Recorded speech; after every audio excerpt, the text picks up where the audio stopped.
ತಮ್ಮೆಲ್ಲರಿಗೆ ಆತ್ಮೀಯವಾದಂತಹ ಸ್ವಾಗತ ಸುಸ್ವಾಗತ. ನಾನು ವಿದ್ಯಾರಾವ್. ನಿಮ್ಗೆಲ್ಲ ತಿಳಿದೇ ಇದೆ, ನಮ್ಮ ಈ ಮಾನಿನಿ ಚಾನೆಲ್ ನಲ್ಲಿ ಒಂದಲ್ಲ ಒಂದು ಕ್ಷೇತ್ರದಲ್ಲಿ ಸಾಧನೆ ಮೆರೆದಂತಹ ಮಹಿಳೆಯರನ್ನ ನಾನು ಪರಿಚಯ ಮಾಡ್ತಾನೆ ಬರ್ತಿದ್ದೀನಿ. ಹಾಗಾಗಿ ಇವತ್ತು ನಾನು ಆರಿಸಿಕೊಂಡಂತಹ ಕ್ಷೇತ್ರ ವೈದ್ಯಕೀಯ ಕ್ಷೇತ್ರ. ಈ ವೈದ್ಯಕೀಯ ಕ್ಷೇತ್ರದಲ್ಲಿ ವೈದ್ಯೋ ನಾರಾಯಣೋ ಹರಿಹಿ ಅಂತಾನೆ ಹೇಳ್ತಾರೆ. ಅಂದ್ರೆ ನಮಗೆ ಕಣ್ಣಿಗೆ ಕಾಣುವಂತಹ ದೇವ್ರೆ ವೈದ್ಯರು. ಯಾಕಂದ್ರೆ ನಮ್ಮ ಎಲ್ಲ ಆಗು ಹೋಗುಗಳನ್ನ, ನಮ್ಮ ದೇಹದಲ್ಲಿ ಆಗ್ತಾ ಇರ್ತಕ್ಕಂತಹ ಬದಲಾವಣೆ ಇವೆಲ್ಲದಕ್ಕೂ ಕೂಡ ನಮಗೆ ಪರಿಹಾರ ಕಂಡುಕೊಡುವಂತಹವರು ಈ ವೈದ್ಯ ವೃತ್ತಿಯಲ್ಲಿ ಇರ್ತಕ್ಕಂತಹ ಡಾಕ್ಟರ್ಸೇ. ಇವತ್ತು ನಾನು ಪರಿಚಯ ಮಾಡ್ತಾ ಇರ್ತಕ್ಕಂತಹವರು ನನ್ನ ಆತ್ಮೀಯ ಗೆಳತಿಯೂ ಕೂಡ ಆಗಿದ್ದಾರೆ. ವೈದ್ಯಕೀಯ ಕ್ಷೇತ್ರದಲ್ಲಿ ಅಪಾರ ಸಾಧನೆಯನ್ನ ಮೆರೆದಿದ್ದಾರೆ. ವೈದ್ಯಕೀಯ ಕ್ಷೇತ್ರದ ಶಿಕ್ಷಣದಲ್ಲಿ ಸುಮಾರು 30 ವರ್ಷಗಳಿಗೂ ಸುದೀರ್ಘ ಅನುಭವವನ್ನ ಹೊಂದಿರತಕ್ಕಂತಹವರು ಇವತ್ತು ನಮ್ಮ ಮಾನಿನಿ ಚಾನೆಲ್ನ ಅತಿಥಿಯಾಗಿ ಕಾಣಿಸ್ಕೊಳ್ತಾ ಇದ್ದಾರೆ. ಅಂದಾಗೆ ಯಾರು ಈ ಅತಿಥಿ, ಅವರನ್ನ ನೋಡೋಣ. ಅವರೇ ನಮ್ಮೆಲ್ಲರ ಆತ್ಮೀಯ ಗೆಳತಿಯೂ ಆಗಿರ್ತಕ್ಕಂತಹ ಡಾಕ್ಟರ್ ಶ್ರೀಲತಾ ಆರ್ ಅವರು. ಹಾಗಾದ್ರೆ ಬನ್ನಿ ಗೆಳತಿಯರೇ, ಶ್ರೀಲತಾರವರ ವೈದ್ಯಕೀಯ ಕ್ಷೇತ್ರದಲ್ಲಿ ಅವರು ಮೆರೆದಿರ್ತಕ್ಕಂತಹ ಸಾಧನೆ ಏನು, ಯಾರೆಲ್ಲರಿಗೆ ಯಾವ ರೀತಿಯಲ್ಲಿ ಅವರು ಬಾಳಿಗೆ ಬೆಳಕಾಗಿದ್ದಾರೆ, ಇವನ್ನೆಲ್ಲ ಇವತ್ತಿನ ಕಾರ್ಯಕ್ರಮದಲ್ಲಿ ನೋಡೋಣ ಬನ್ನಿ. ಡಾಕ್ಟರ್ ಶ್ರೀಲತಾರವರೇ, ಕಾರ್ಯಕ್ರಮಕ್ಕೆ ತಮಗೆ ಆತ್ಮೀಯವಾದಂತಹ ಸ್ವಾಗತ. ಡಾಕ್ಟರ್ ಶ್ರೀಲತಾರವರು MBBS ಹಾಗೆ MD pathology from Bangalore university, ಹಾಗೇನೆ 30 ವರ್ಷಗಳ ಟೀಚಿಂಗ್ ಎಕ್ಸ್ಪೀರಿಯನ್ಸ್ ಕೂಡ ಇವರಿಗಿದೆ. ಮೆಡಿಸಿನ್ ಲೈನ್ ನಲ್ಲಿ ಎಕ್ಸಾಮಿನರ್ ಆಗಿ, ಅಬ್ಸರ್ವರ್ ಆಗಿ, ಹಾಗೇನೆ ಇನ್ಸ್ಪೆಕ್ಟರ್ ಆಗಿ ವಿವಿಧ ವೈದ್ಯಕೀಯ ವಿಭಾಗಗಳಲ್ಲಿ ಸೇವೆ ಸಲ್ಲಿಸಿದ ಅನುಭವ ಅವರಿಗಿದೆ. ವೈದ್ಯಕೀಯ ಕ್ಷೇತ್ರದಲ್ಲಿ ಮೆರೆದಂತಹ ಸಾಧನೆಗಾಗಿ ಇವರ ಅಡಿಗೇರಿದೆ ಹಲವಾರು ಅವಾರ್ಡ್ಗಳು. Lifetime achievement award ISBTI, ಹಾಗೇನೆ ಕೋವಿಡ್ ಸಂದರ್ಭದಲ್ಲಿ ಕೋವಿಡ್ ವಾರಿಯರ್ ಆಗಿ ಸುಮಾರು 450ಕ್ಕೂ ಹೆಚ್ಚು ರೋಗಿಗಳನ್ನ ಬದುಕಿಸಿದಂತಹ ಸೇವೆ ಇವರದ್ದಾಗಿದೆ.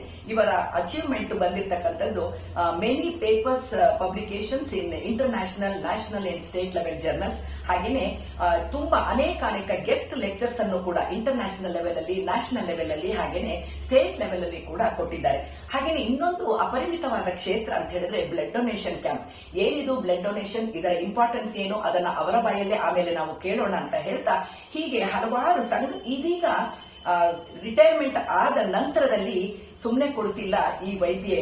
ಹಲವಾರು ಸಂಘ ಸಂಸ್ಥೆಗಳಲ್ಲಿ ಸದಸ್ಯತ್ವವನ್ನು ಪಡೆದುಕೊಂಡು ಸಾಮಾಜಿಕವಾಗಿಯೂ ಕೂಡ ತೊಡಗಿಸಿಕೊಂಡು ಲಯನ್ಸ್ ಕಂಪನಿಗಳು ಕೂಡ ಸೇವೆಯನ್ನು ಸಲ್ಲಿಸ್ತಾ ಸಾಮಾಜಿಕವಾಗಿ ತೊಡಗಿಸಿಕೊಂಡಿರ್ತಕ್ಕಂತಹ ದಿಟ್ಟ ಧೀರೆ ವೈದ್ಯೆ ಡಾಕ್ಟರ್ ಶ್ರೀಲತಾರವರು.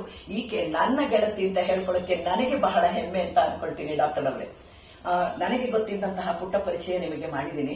ನಿಮ್ಮ ಬಾಯಿಂದನೇ ಕೇಳುವಂತಹ ಆಸೆ ನಮಗೆ. ನಿಮ್ಮ ಒಂದು ಬಾಲ್ಯ ಜೀವನ ಹೇಗಾಯ್ತು, ವೈದ್ಯಕೀಯ ವೃತ್ತಿಯವರೆಗೆ ಬರ್ತಿರ್ತಕ್ಕಂಥದ್ದು, ಎಜುಕೇಶನ್ ಆಗಲಿ, ನೀವು ಬೆಳೆದು ಬಂದಿದ್ದ ರೀತಿಯನ್ನ ನಮ್ಮ ಎಲ್ಲ ವೀಕ್ಷಕರಿಗೆ. ಮೊಟ್ಟ ಮೊದಲು ನಮಸ್ಕಾರ ಎಲ್ಲರಿಗೂ. ಮತ್ತೆ ವಿದ್ಯಾರವರಿಗೆ ತುಂಬಾ ನಾನು ಆತ್ಮೀಯವಾಗಿ ಧನ್ಯವಾದಗಳನ್ನು ತಿಳಿಸ್ತೇನೆ. ಯಾಕಂತ ಹೇಳಿದ್ರೆ ಈ ಒಂದು ವಿಭಾಗದಲ್ಲಿ ಹೆಣ್ಣಿಗೆ ಆರೋಗ್ಯ ಮುಖ್ಯವ ಅಂತ ಹೇಳಿ ಜನಗಳಿಗೆ ತಿಳಿಸೋದು ತುಂಬಾ ಒಳ್ಳೆ ಕಾರ್ಯಕ್ರಮವನ್ನೇ ಹಿಡ್ಕೊಂಡಿದ್ದಾರೆ. ಸೊ ಅದಕ್ಕೋಸ್ಕರ ನಾನು ಇಲ್ಲಿ ಇಲ್ಲ ಅಂತ ಹೇಳಲಿಕ್ಕೆ ಆಗೋದೇ ಇಲ್ಲ, ಹಾಗೆ ಬಂದಿದ್ದೇನೆ.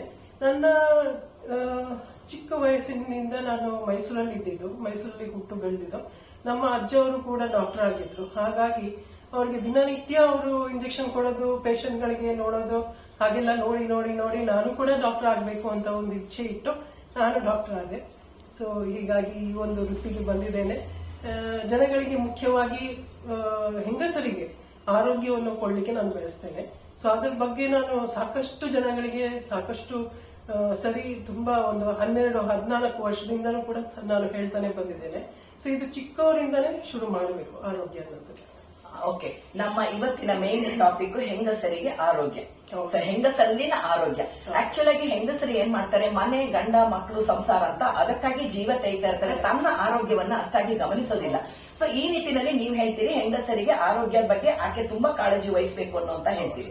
ಸೊ ಯಾವ ಏಜ್ ನಿಂದ, ಅಂದ್ರೆ ಮಕ್ಕಳಾಗಿದ್ದಾಗಿಂದನೇ ನಾವು ಆರೋಗ್ಯವನ್ನ ಹೇಗೆ ಕಾಪಾಡ್ಕೊಳ್ಬೇಕು, ಆ ಬಗ್ಗೆ ಒಂದಷ್ಟು ಮಾಹಿತಿ. ನಾನು ವೃತ್ತಿನಲ್ಲಿ ನಾನು ಪೆಥಾಲಜಿಸ್ಟ್ ಅಂತ ಈಗಾಗಲೇ ವಿದ್ಯಾ ಅವರು ಹೇಳಿದ್ದಾರೆ. ಸೊ ಪೆಥಾಲಜಿಸ್ಟ್ ಆಗಿದ್ರು ಕೂಡ ನನಗೆ 2009ರಿಂದ ನನಗೆ IHBT ಅಂದ್ರೆ blood bank professor and HOD ಆಗಿ ನನಗೆ ನೇಮಕ ಮಾಡಿದ್ರು. ಆ professor and HOD blood bank ಹಾಕಿದಾಗ ನನಗೆ ಅರಿವಾಗಿದ್ದು ನನ್ನ ಆರೋಗ್ಯದ ಬಗ್ಗೆನೇ ಅರಿವಾಗಿ ನಾನು ಇನ್ನಷ್ಟು ಆರೋಗ್ಯವಂತ ಆದೆ. ಸೊ ಇದ್ರ ಬಗ್ಗೆ ನಾನು ಆರೋಗ್ಯವನ್ನು ಆಗ್ಲಿ ಸಾಧ್ಯ ಇಲ್ಲ, ಇದ್ರ ಬಗ್ಗೆ ಎಲ್ಲರೂ ಕೂಡ ನಮ್ಮ ಜನತೆ ಕೂಡ ಹೆಂಗಸರು, ಮುಖ್ಯವಾಗಿ ಹೆಂಗಸರು ಕೂಡ ಚಿಕ್ಕಂದಿಂದಾನೇ ಅದನ್ನ ಬೆಳೆಸ್ಕೊಂಡ್ ಬಂದ್ರೆ ಒಂದು ಯಾಕಂತ ಹೇಳಿದ್ರೆ ಅವರು ತುಂಬಾ ಕೆಲಸ ಮಾಡ್ತಾರೆ, ಸ್ಟ್ರೆಸ್ ಅಂಡ್ ಸ್ಟ್ರೈನ್ಸ್ ಇರುತ್ತೆ. ಈಗ ಮಹಿಳೆಯರಿಗೆ ಈಕ್ವಾಲಿಟಿ ಕೊಟ್ಟಿದ್ದಾರೆ, ಹೌದಾ? ಸೊ ಹಾಗಾಗಿ ಈಕ್ವಾಲಿಟಿ ಕೊಟ್ಟ ಮೇಲೆ ಅವ್ರಿಗೆ ದೇಹ ಆರೋಗ್ಯ ಬಗ್ಗೆ ಕೂಡ ಅವರು ಸ್ಟ್ರೆಸ್ ಅಂಡ್ ಸ್ಟ್ರೈನ್ ತಗೊಳ್ತಾನೆ ಇರ್ತಾರೆ. ಆದ್ರೂ ಕೂಡ ಅವರು ಈಕ್ವಾಲಿಟಿ ತಗೊಳ್ಳೇಬೇಕು. ಅದಕ್ಕೆ ಗಂಭೀರವಾಗಿ ಆ ಈಕ್ವಾಲಿಟಿ ತಗೊಂಡು ಅದಕ್ಕೆ ಪರಿಣಾಮವನ್ನು ಏನಂತ ಸೂಚಿಸಿ ಅದನ್ನ ಒತ್ತಡಗಳನ್ನ ಎಲ್ಲ ತಗೊಂಡು ಆರೋಗ್ಯ ಬಗ್ಗೆ ಏನಂತ ಹೇಳ್ತೀವಿ ನಾವು, ಆರೋಗ್ಯವೇ ಮುಖ್ಯ ಅಂತ ಹೇಳ್ತೀವಿ.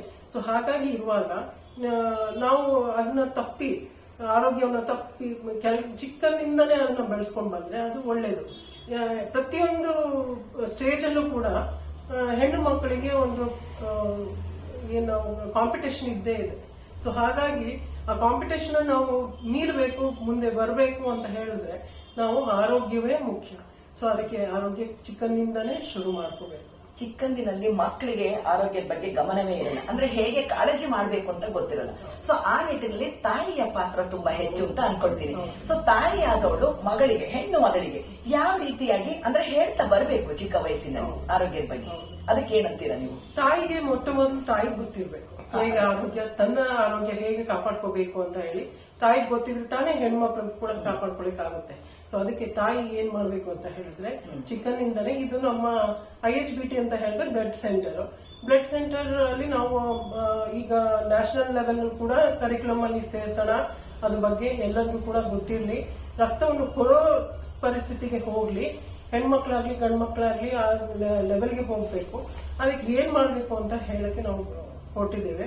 ಸೊ ಅದು ಕರಿಕ್ಯುಲಮ್ ಕೂಡ ಇನ್ವಾಲ್ವ್ ಆಗುತ್ತೆ, ಸ್ವಲ್ಪ ಅಡೆತಡೆಗಳು ಆಗ್ತಾ ಇದೆ, ಹಾಗಿದ್ರು ಕೂಡ ಹಾಗೆ ಆಗುತ್ತೆ. ಚಿಕ್ಕ ವಯಸ್ಸಿನಲ್ಲಿ ಅವ್ರಿಗೆ ಏನು ತಿಂದು ಬೆಳಿಬೇಕು, ಅದು ಇದು ಕುರ್ಕುರೆ, ಈಗಂತೂ ಅಕ್ಕಪಕ್ಕದಲ್ಲಿ ಮಕ್ಕಳಿಗೆ ಏನು 10 ರೂಪಾಯಿ ಕೊಟ್ರೆ ಸಾಕು, 5 ರೂಪಾಯಿ ಕೊಟ್ರೆ ಸಾಕು, ಕುರ್ಕುರೆ ಅದು ಇದು ತಿಂತಾರೆ. ಆ ಕುರ್ಕುರೆ ಅದ್ರಲ್ಲೆಲ್ಲ ಏನು ಸಾಧ್ಯತೆನೇ ಇಲ್ಲ. ಅವರ ಆರೋಗ್ಯ ಬಗ್ಗೆ ಇನ್ನೂ ಕೆಡುತ್ತೆ ವಿನಃ ಆರೋಗ್ಯ ಇಂಪ್ರೂವ್ಮೆಂಟ್ ಆಗೋದೇ ಇಲ್ಲ. ಹೀಗಾಗಿ ಏನ್ ಮಾಡ್ಲಿಕ್ಕೆ ಹೇಳಿ, ಎಲ್ಲ ಮಕ್ಕಳಿಗೆ ಈ ತರ ಜಂಕ್ ಫುಡ್ ಅದರ ಪ್ಯಾಕ್ಡ್ ಫುಡ್ ಬೇಕು ಅಂತ ಹೇಳ್ತಾರೆ. ಮನೆಯದ ಫುಡ್ಗಿನ್ನ ಹೊರಗಿಂದ ಆಸೆ ಮಾಡ್ತಾರೆ. ಇದರಿಂದ ಹೊರ ತರುವಂತಹ ಪ್ರಯತ್ನ ನಾನು ಸುಲಭವಾಗಿ ಹೇಳೋದು ಏನಂತ ಹೇಳಿದ್ರೆ, ಅವ್ರು ಇದಕ್ಕೆ ಒಂದು ಸವಾಲ್ ಹಾಕಿ, ನೋಡಮ್ಮ ನಿಮ್ ಮಕ್ಕಳ ನಿಮ್ಗೆ ಏನ್ ಬೇಕೋ ಅದನ್ನ ನಾವು ಕೊಡ್ತೀವಿ, ಮೊದ್ಲು ನಾವು ಕೊಡೋದನ್ನ ನೀವು ತಿನ್ನಿ, ಆಮೇಲೆ ನೀವು ತಿನ್ನೋದನ್ನ ನಾವು ಕೊಡ್ತೀವಿ ಅಂತ ಹೇಳಿದ್ರೆ, ಮೊಟ್ಟ ಮೊದಲು ಹಸಿ ಖಾಲಿ ಕೊಟ್ಟಿನಲ್ಲಿ, ಹಾಲು ಕೊಟ್ಟಿನಲ್ಲಿ ನೀವು ಅವ್ರಿಗೆ ಕೊಡೋದು ಶುರು ಮಾಡಿದ್ರೆ ಏನು ಅಂತ ಹೇಳ್ತೀನಿ ನಾನು ಮುಂದೆ ಬಂದಾಗ, ಅದು ಚೆನ್ನಾಗಿ ಮೈ ಹಿಡಿಯುತ್ತೆ. ಸೊ ಹಾಗೆ ಮಾಡಿದಾಗ ಅವರು ಕೂಡ ಏನು ತೊಂದರೆಗಳು ಆಗೋದಿಲ್ಲ, ಈ ಕಡೆ ಇಂಪ್ರೂವ್ಮೆಂಟ್ ಕೂಡ. ಓಕೆ, ಹೆಣ್ಣು ಮಕ್ಕಳಲ್ಲಿ ಅಥವಾ ಹೆಂಗಸರಲ್ಲಿ ಆರೋಗ್ಯ ಇದೆ, ನಾನು ಆರೋಗ್ಯವಂತಲಾಗಿದ್ದೇನೆ ಅಂತ ನನಗೆ ಹೇಗೆ ಗೊತ್ತಾಗುತ್ತೆ? ಅದು ಮುಖ್ಯ. ಈಗ ತಪಾಸಣೆಗಳಂದ್ರೆ ಹೇಗೆ ಮಾಡ್ಕೊಳ್ತೀರಾ, ಏನೇನ್ ಮಾಡಕ್ ಹೋಗ್ತೀರಾ, ಏನ್ ತಪಾಸಣೆನೂ ಮಾಡ್ಕೊಳಕ್ಕೆ ಹೋಗೋದಿಲ್ಲ, ಸುಸ್ತು ಅಂತ ಹೇಳಿ ಬರ್ತೀರಾ. ಸೊ ಈಗ ನಾವು ನೋಡಿದ ಹಾಗೆ ನಮ್ಮ ಭಾರತ ದೇಶದಲ್ಲೇ ಮುಖ್ಯವಾಗಿ ರಕ್ತಹೀನತೆಗಳು ಜಾಸ್ತಿ ಹೆಣ್ಮಕ್ಳಲ್ಲಿ. ಸೊ ಆ ರಕ್ತಹೀನತೆ ಅಂತ ಹೇಳಿದ್ರೆ ಏನು, ಅನಿಮಿಯಾ. ಸೊ ಅನಿಮಿಯಾನ ತಡೆಗಟ್ಟೋದಕ್ಕೆ ನೀವು ಪ್ರಯತ್ನ ಪಟ್ರೆ ಖಂಡಿತವಾಗ್ಲೂ ನೀವು ಇನ್ನಷ್ಟು ನೀವು ಎನರ್ಜೆಟಿಕ್ ಆಗಿರ್ತೀರಾ, ಇನ್ನಷ್ಟು ಕೆಲಸವನ್ನು ಮಾಡ್ತೀರಾ, ಇನ್ನಷ್ಟು ಮುಂದೇನು ಬರ್ತೀರಾ. ನಿಮ್ಮ ಸಂಸಾರ, ನೀವು ಅಲ್ಲದೆ ನಿಮ್ಮ ಸಂಸಾರ ಕೂಡ ಚೆನ್ನಾಗಿರುತ್ತೆ, ನಿಮ್ಮ ಅಕ್ಕಪಕ್ಕದವರು ಕೂಡ ಚೆನ್ನಾಗಿರ್ತಾರೆ. ನೀವು ಹೇಳಿದ್ರಿ ಡಾಕ್ಟ್ರೆ ಮಾತಾಡ್ತಾ, ಹೆಂಗಸರಿಗೆ ಮೊಟ್ಟ ಮೊದಲಾಗಿ ಗೊತ್ತಾಗುವಂತದ್ದು ಅಂದ್ರೆ ರಕ್ತಹೀನತೆ, ಅನಿಮಿಯಾ ಇದೆ ಅಂತ ನನಗೆ ಗೊತ್ತಾಗೋದು ಸುಸ್ತಿರುವಂತದ್ದು one of the symptoms. So ಇದನ್ನ ಹೇಗೆ ನಾವು ಅಂದ್ರೆ ಟು ಓವರ್ಕಮ್ ದಿಸ್ ಅನಿಮಿಯಾ ನಾವ್ ಏನ್ ಮಾಡ್ಬೇಕು? ಏನು ಇಲ್ಲ, ಭಾರಿ ಸಿಂಪಲ್. ಈಗ ನೀವೆಲ್ಲ ಪರೀಕ್ಷೆ ಮಾಡಿಸ್ಕೊಳ್ಳಿಕ್ಕೆ ಶುಗರ್ ಹೋಗ್ತೀರಾ, ಮತ್ತೆ BP ಟೆಸ್ಟ್ ಮಾಡ್ಕೊಳ್ಳಿಕ್ ಹೋಗ್ತೀರಾ, ಹಿಮೋಗ್ಲೋಬಿನ್ ಟೆಸ್ಟ್ ಮಾಡಿಸ್ತೀರಾ, ಯಾವಾಗಾದ್ರೂ ಮಾಡಿಸಿದೀರಾ? ಆದ್ರೆ ನಾರ್ಮಲ್ ಆಗಿ ಮೆಡಿಕಲ್ ಚೆಕ್ ಎಲ್ಲ ಮಾಡುವಾಗ ಮೊದಲು ಅವ್ರು ನೋಡೋದೇ ಹಿಮೋಗ್ಲೋಬಿನ್ ಅಲ್ವಾ? ಅಂದ್ರೆ ನನಗೆ ಗೊತ್ತಿರೋ ತರ ಹೇಳ್ತಾ ಇದ್ದೀನಿ. ಹಿಮೋಗ್ಲೋಬಿನ್ ಒಂದು ಪಾರ್ಟ್, ಫಸ್ಟ್ ಅದನ್ನ ನೋಡಿ ನಂತರದಲ್ಲಿ BP ಶುಗರ್ ಎಲ್ಲ ಇರುತ್ತೆ. ಆ ಟೆಸ್ಟ್ ನ ಖಂಡಿತವಾಗ್ಲೂ ತೀರ್ಬೇಕು ಅದನ್ನ, ಹಿಮೋಗ್ಲೋಬಿನ್. ಸೊ ಯಾಕಂತ ಹೇಳಿದ್ರೆ ಭಾರತ ದೇಶದ ನಮ್ಮ ಮಹಿಳೆಯರಿಗೆ 10.5 ಗ್ರಾಮೇ ಇರೋದು. ಆಕ್ಚುಲಿ 12+ ಇರಬೇಕು. 12.5 ಗ್ರಾಮ್ ಇದ್ರೆ ಬಹಳ ಒಳ್ಳೇದು. 12.5 ಗ್ರಾಮ್ ಇದ್ರೆ ನಮ್ಗೆ ಏನೇ ಕಾಯಿಲೆ ಬಂದ್ರೂ ಕೂಡ ನಮ್ ಶರೀರ ತಡೆಗಟ್ಕೊಡುತ್ತೆ, ಇಮ್ಯುನಿಟಿ ಪವರ್ ಜಾಸ್ತಿ ಇರುತ್ತೆ. ಹಿಮೋಗ್ಲೋಬಿನ್ ಜಾಸ್ತಿ ಇದ್ರೆ ಶಕ್ತಿ ಜಾಸ್ತಿ ಇರುತ್ತೆ. ಸೊ ಇದನ್ನ ಹೆಚ್ಚು ಅಂದ್ರೆ ನಾರ್ಮಲ್ ಆಗಿ ನಾನ್ ಕೇಳ್ಪಟ್ಟಿರೋ ತರ ಹೆಂಗಸರಲ್ಲಿ ಮೆನ್ಸ್ಟ್ರುವಲ್ ಸೈಕಲ್ ಇರೋದ್ರಿಂದ ಮತ್ತೆ ಕೆಲಸ ಮಾಡೋದ್ರಿಂದ ಡೆಲಿವರಿಯಿಂದ ತುಂಬಾ ಬ್ಲಡ್ ಲಾಸ್ ಆಗಿರೋದ್ರಿಂದ ನಮಗೆ ಈ ಅನಿಮಿಯಾ ಬರುತ್ತೆ ಅಂತ ಕೇಳ್ಪಟ್ಟಿದ್ದೀನಿ. ಸೊ ಆ ನಂತರದಲ್ಲಿ ನಾವು ಜಾಸ್ತಿ ಕಾಳಜಿ ಮಾಡ್ಬೇಕಾ? ಖಂಡಿತವಾಗ್ಲು ಯಾಕಂತ ಹೇಳಿದ್ರೆ ಹಿಮೋಗ್ಲೋಬಿನ್ ಅದು ಶರೀರದಲ್ಲಿ ಬೆಳವಣಿಗೆ ಆಗ್ಬೇಕು ಅಂತ ಹೇಳಿದ್ರೆ ಅದಕ್ಕೆ ಕಬ್ಬಿಣದ ಅಂಶ ಬೇಕು, ಅಯನ್. ಸೊ ಹೀಗಾಗಿ ಮುಂಚೆ ನೋಡಿದ್ರೆ ನಮ್ಮ ಅಜ್ಜಿ ಕಾಲದಲ್ಲೆಲ್ಲ ಕಬ್ಬಿಣದ ಪಾತ್ರೆಯಲ್ಲೆಲ್ಲ ಮಾಡೋರು. ಈಗ ಕಬ್ಬಿಣದ ಪಾತ್ರೆ ಹೋಗಿ ಮೈಕ್ರೋವೇವ್ ಬಂದಿದೆ, ಮತ್ತೆ ಅದು ಪ್ಲಾಸ್ಟಿಕ್ ಯೂಸ್ ಮಾಡ್ತದೆ. ಸೊ ಹೀಗಾಗಿ ನಮ್ಮ ಶರೀರವು ಕೂಡ ಪ್ಲಾಸ್ಟಿಕ್ ಆಗ್ತಿದೆ. ಸೊ ಹೀಗಾಗಿ ಅನಿಮಿಯಾ ಕೂಡ ಹೆಚ್ಚಾಗಿ ಈಗ ಶುರು ಆಗಿದೆ. ಎಲ್ಲಾ ಮಹಿಳೆಯರಿಗೂ ಕೂಡ ಅದು ಕಂಡು ಬಂದಿದೆ.